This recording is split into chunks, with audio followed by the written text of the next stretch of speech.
Yeah. Of course, Bank and Oregon are banned because of the first play day. Both teams played on these maps, which means they are not available. And we're going to play on Clubhouse, which is a, if I dare say it, M-named operators. There they go. Muglass. Yeah, poor McGlass. But it doesn't really matter. Riser just going to push in. Crazy's ready by the bar. He'll spray in. He'll find one. He's going to try to find the second as a thermite clock. Someone has to take care of the bandit. El Bandito will get fired upon, and no, the headshot from Crazy will connect. Low on health. The fuser's dropped right in front of him. 10 seconds to go. Up on up here, Vandal will move in as you see the goo mines are doing work, and Acid will find the last two. Bringing the pain. Rise will fall. And unfortunately, that minibar spot is so difficult to deal with, which is why you see the thermite. Test you very heavily. Now, Flash is going to get thrown in, and there you go. That's what we're talking about. My man will get one on England. Look at the time. Yeah, this is not looking good. 50 seconds in, you've already lost your thermite. Did get garage control, though. Cost you a little bit, but that is not a terrible position to be in, but they've got to start putting more damage on the site. Unfortunately, my man able to rotate around to the oil pit. The garage area to try and get her done as much as humanly possible. He'll win out the fight against Beastly, and then look back down as the smoke of Brian is not enough to clear out the planter.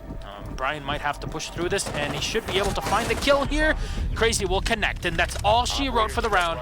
Now you cannot push that. So I'm very glad of that. Changes Acid will get shot down by a bit of a difficult situation, and they'll get the shot. Hyper will find 2 and 3 as well with the Sofia. Now 5v1. Beastly will find the last one. Yeti will go to beautiful play here from the Zofia that just absolutely demolished everyone. And really, it just came down to here potentially coming out from Hyper to put a lot of pressure here on the backside of Church, but my man winning the fight yet again against Hyper. You know, he's numb to it. Numb to the pain, and there you go. Brian bringing the pain.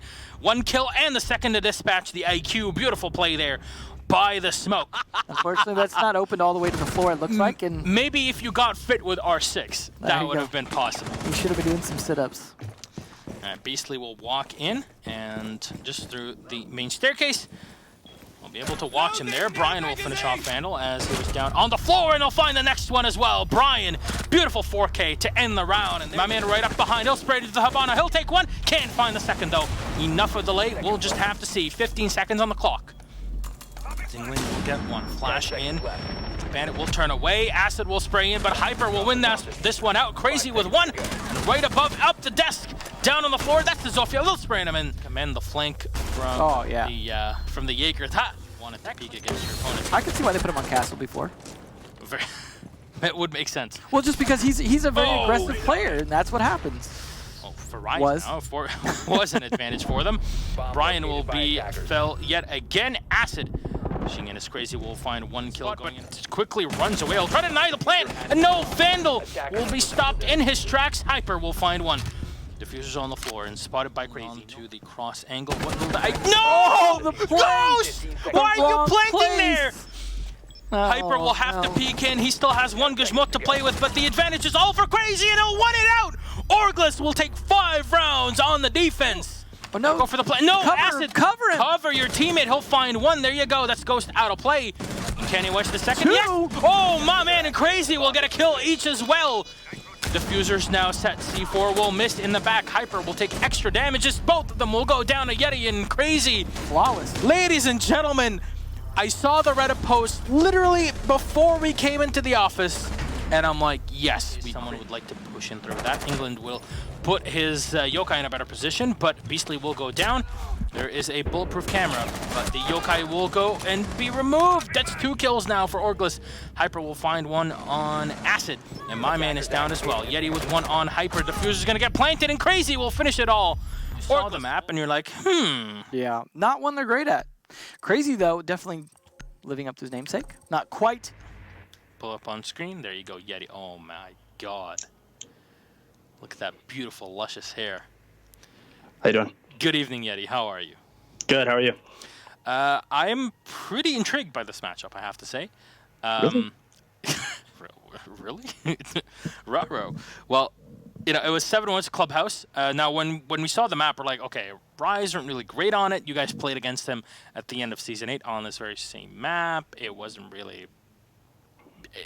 It was a very similar the scoreline that we had at the end. I don't know what to say. There wasn't really too many eventful things. I just want to get your point of view on a few things, especially in round number 6. Now, you guys denied the gym plant. I'm sitting here, I'm like, what is going on here? Because you denied the gym plant. And you're like, okay, we're just going to play back and see what happens. Then it turned into 1v2. And then the diffuser got picked up, and it was set on the opposite end of the gym, and the opportunity was seized. Like, what was going on in communication there? Because I think the round was just gifted to you at the end of it. It was definitely like a little bit of unluckiness for our eyes because they just planted right where Crazy could see them out of everywhere they could have planted. I also had an echo drone in the corner of master bedroom, so we could actually see everything that was going on. We heard the Buck or the Zofia. We saw the IQ go back into the bedroom door, so we were pretty aware of the situation. The comms are pretty calm and level-headed. I was just calling out on the echo drone to Crazy. Crazy just took what information he had and made the play. He saw the IQ literally just walk right in front of him. So, yeah, it was very interesting. Now, another point is attacking bar. This is a site that doesn't really get that much play, right? For a reason. Now, actually, that's the thing. I would like you to walk me through the reason from your point of view. So bar, when they redid Clubhouse, that site, in my opinion, was by far the weakest site. That map hasn't changed much. You can still do the same stock push, like with no different. The only difference is the second staircase, but that's just one extra room to take control of. You still need the control of cache, and you still need the control of garage, and then you just go for the plant. They had 2 roamers upstairs. We were aware of that, and everything else just kind of fell into place. And then I was just trying to play my life upstairs. So yeah, did you feel that you had to clear the roamers for your attack to be successful, or it was just, hey, let's keep him busy whilst we get it done downstairs? What do you think about it? Everything's situational. Strats are strats, but it's always about how the players play around the strats. You can have strats, in my opinion, are just like the structure around the actual play of the game. How the players play around each wall, anything works in this game, anything at all.